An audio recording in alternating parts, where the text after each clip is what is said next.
আজকে সংসারের টুকিটাকি কাজ দিয়ে ভিডিওটা শুরু করলাম। অনেক দিন হয়ে গেছে বিছানার কাভারটা পাল্টানো হয় না, ভাবলাম আজকে পাল্টিয়ে নেই আর একটু অল্প করে ভিডিও নেই। এই যে জানালার পর্দাগুলোও অনেক ময়লা হয়ে গেছে দেখলাম, ভাবলাম একটু পাল্টিয়ে নেই। আর এই বাসায় আসার পর থেকে তো সেইভাবে কোনো ভিডিও দেওয়া হয় না, মানে ঘরের কোনো কাজের ভিডিও তো আর শেয়ার করি না। যাই হোক, অল্প করে ভিডিও করতেছিলাম। আর আজকে রান্না করব তেলাপিয়া মাছ রান্না করব এবং সেই সাথে করলা ভাজি করব। আসসালামু আলাইকুম। এই যে বিসমিল্লাহ বলে কাজ শুরু করে দিলাম। তো সকাল থেকে উঠে অনেক কাজ আমার করা হয়ে গেছে। দেখা যায় কাজের আপা একদিন আসে, 2 দিন হয়েছে আসে না। তো যাই হোক, আজকে সে আসছে, এসে অন্য কাজগুলো করতেছে। আমি এবার এই দিক থেকে আমার এই কাজগুলো করতেছি। তো প্রতিদিন তো ঘুম থেকে উঠে এগুলা কাজ করতেই হয়।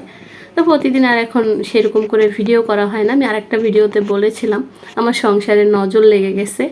আসলে কথাটা বাস্তব, নজর খুব খারাপ জিনিস। সংসারের উপরে একবার যদি কারো খারাপ নজর পড়ে যায়, সেই নজর কাটাইতে আসলে খুব মুশকিল। সমস্যা নাই, মুশকিল আসান করার জন্য তো একজন আছে, সে হলো আমার আল্লাহ তাআলা। সে সব কিছু ঠিক করে দেবে। কালো নজর বলে যদি কিছু সে দিয়ে থাকে, ভালো নজরও তো দিচ্ছে, তাই না? যাই হোক, আমি আল্লাহ তাআলাকে খুব বিশ্বাস করি, তার উপরে আমার অটল ভরসা আছে যে সে যদি সব কিছু অগুছ করে দেয়, সে আবার সব কিছু গুছ করে দেবে, ঠিক করে দেবে। তো সবার কাছে দোয়া চাই, এটাই হয়েছে আসলে শেষ কথা। যাই হোক, সবাই আমার জন্য দোয়া করবেন। আমিও সবার জন্য দোয়া করব। আলহামদুলিল্লাহ, যে আমার শত্রু সেও ভালো থাক, এটাই বলবো। তারে যেন আল্লাহ হেদায়েত দান করে। এই যে পর্দাটা পাল্টিয়ে নিলাম। ওই পর্দাটা এই বাসায় আসার সময় যে লাগিয়েছি আর খুলি নাই, একটু আলসেমি করেছি এই আর কি। দেখলাম প্রচণ্ড ময়লা হয়েছে, আজকে খুলে ফেলছি। তার ভিতরে বাইরে এই হঠাৎ বৃষ্টি হইতাছে, এই রোদ উঠতেছে, মানে কাপড় ধুয়েও কোনো শান্তি নাই, অশান্তি। দেশ গ্রামে যেমন ইয়া শুকায় না, ধান শুকায় না, সেরকম হয়ে গেছে। ধান যেমন উঠায় দৌড়াদৌড়ি করা লাগে, এখন ঢাকার শহর বসে আমরা ওই গ্রামের ফিল পাইতাছি। কাপড় নিয়ে ছাদে দৌড়ে দৌড়ে যাওয়া আসা করা লাগে। যাই হোক, এই চাদরটা অনেক দিন পর বিছাইতাছি। এটা আমার একটা পছন্দের চাদর, ভালো লাগে। যাই হোক, বরাবরই আমার চাদর বিছাতে ভালো লাগে আর চাদর কিনতে ভালো লাগে। যদিও এখন আর সেরকম কিছুই কেনা হয় না আমার, অনেক দিন হয়ে গেছে কিছুই কিনি না। এখন আর জামাইয়ের কাছে সেইভাবে কোনো আবদার করি না, আমাকে এটা কিনে দাও, আমাকে ওটা কিনে দাও। ভালো লাগে না আসলে, এই আর কি। আগে তো খুব করে আবদার করতাম, আমাকে এটা কিনে দাও, ওটা কিনে দাও, আর সে হয়েছে খুব করে কিনে দিত। আর এখন সেভাবে বলাও হয় না, বেশি একটা কেনাও হয় না। যাই হোক, তারপর মনে মনে ভেবেছি তাকে বলবো আমাকে একটা চাদর কিনে দিতে। যদি দেয় তো অবশ্যই শেয়ার করব। তো এই যে আমার মা, সে তো আমাকে সবসময় হেল্প করে। প্রতিদিন কিন্তু আমরা কাজগুলো এইভাবেই করি, আমার মা আমার সাথে সাথে হেল্প করে। যাই হোক, আজকে এই যে ভিডিও করতে যখন যাই তখন হয়েছে সিরিয়ালের কাজগুলো ভুলে যাই। আগে হয়েছে আমার এগুলো সব মোছার কথা ছিল, তারপরে হয়েছে বিছানাটা ঝাড়বো। যাই হোক, তারপরে বিছানা গুছানোর পর সব কিছু মুছে নিছি। মোছার পরে আবার এই দিকটা গুছাইতাছি। এই যে গাছের যে শোপিসটা, এটা কিন্তু প্রচুর পরিমাণ ময়লা জমে। কালো জিনিসে না বেশি ময়লা হয়, তো প্রতিদিন হয়েছে মুছতে হয়, নাহলে ভালো দেখা যায় না। তো ঘরের কাজ সব শেষ করে তারপর হয়েছে নাস্তা খেতে বসে গেছি। ভাবি হয়েছে আজকে আমাদের রুমে চলে আসছে নাস্তা নিয়ে, আর আমি হয়েছে একটু চা বানিয়ে নিছি। তো মজা করে খাইলাম। খাওয়ার পরে আবার হয়েছে দুপুরে রান্না বান্না করব, সেই জন্য গিয়েছিলাম বাইরে। বাইরে গেছিলাম আজকে কই মাছ আনবো, আমার হয়েছে কই মাছ খাইতে ইচ্ছা করছে, তো সেই জন্য গেছিলাম নিয়ে আসতে। আজকে আর কই মাছ পাই নাই। যাই হোক, তারপরে আমি একটা তেলাপিয়া মাছ নিয়ে চলে আসছি। কেটে কুটে সুন্দর করে ধুয়ে পরিষ্কার করে এই যে লবণ হলুদ মাখায় রাখছিলাম, 10 মিনিট রেখে দিছি। তারপরে হয়েছে ভাজতে নিছি। আর সবসময় মাছ একটু যদি হলুদ লবণ মরিচ মাখায় একটু কিছুক্ষণ রাখি, তাহলে কিন্তু মাছের ভিতরে হলুদ মরিচটা ঢুকে ভালো হয়। মাছটা ওইদিকে ভাজতে দিয়ে দিয়ে এইদিকে হয়েছে করলাটা কুচায় নিতে আসি। করলাটা ফ্রিজে ছিল, সেই জন্য একটু না লাল হয়ে গেছে, তো খেতে বেশ মজা হয়েছিল।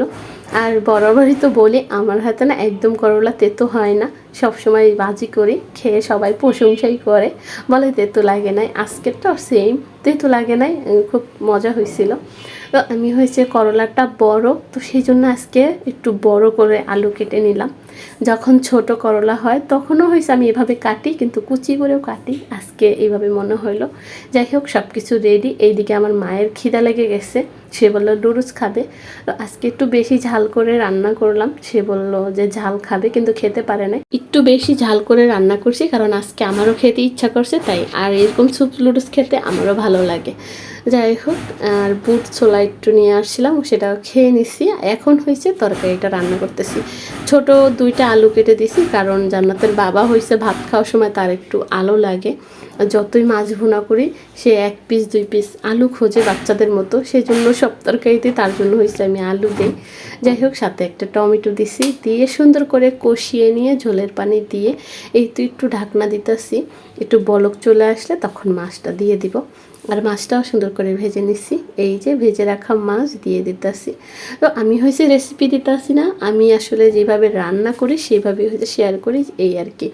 যাই হোক, আমার যে অনেক ভালো ভালো রান্না আপুরা পারে, তার কাছে আমি তো কিছুই না।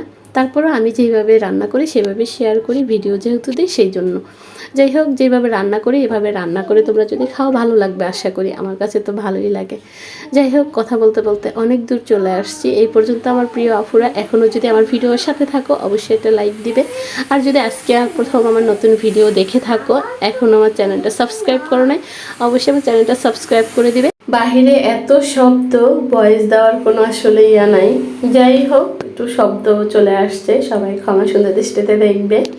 তো এই যে আমার তরকারিটা রান্না শেষ, মাছের তরকারি রান্না শেষ, এখন হচ্ছে করলা ভাজি করব। সেই জন্য এই যে চিংড়ি মাছ দিয়ে পেঁয়াজ মরিচ এগুলো সুন্দর করে কষিয়ে নিলাম, দিয়ে দিলাম একটু লবণ, একটু হলুদ দেবো, দেখি হলুদ শেষ হয়ে গেছে। আসলে যখন তাড়াতাড়ি করতে যাই তখন দেখি দেরি হয়ে যায়, তো একদম লেট হয়ে গেছে আজকে রান্না করতে করতে। তারপর আবার দেখলাম হলুদ শেষ হয়ে গেছে, আবার উপরে ঢালতে হয়েছে, তারপর হয়েছে রান্নাটা শুরু করলাম আবারও। তাড়াতাড়ির কাজগুলোই মনে হয় দেরি হয়ে যায়, তাই না? যাই হোক, এই যে এখন সুন্দর করে নাড়িয়ে চাড়িয়ে এই ভাজিটা একটু করে নেব, তাহলেই আমার রান্না আজকের মতো কাজ যতই বলি শেষ হয়ে গেছে, শেষ আর হয় না। এখনো থালা বাসন বাকি আছে ধোয়া, আর পাকের ঘর পরিষ্কার করব। যাই হোক, এগুলা এখানেই শেষ করব ভিডিও। তো সবাই ভালো থাকো, আল্লাহ হাফেজ।